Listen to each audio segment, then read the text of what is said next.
Now, let's calculate moles from the volume of a gas. This method is used when the gas volume is given at r.t.p.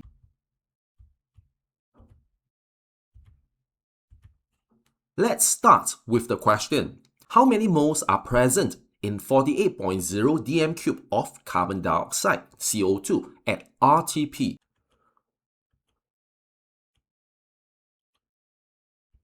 At room temperature and pressure, 1 mole of any gas occupies 24.0 dm³. This is the key idea we need for gas volume calculations.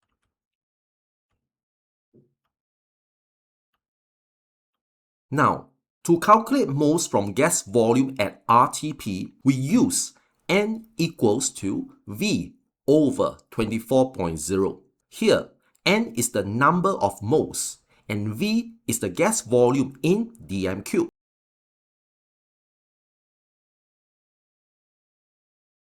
Now, substitute the values.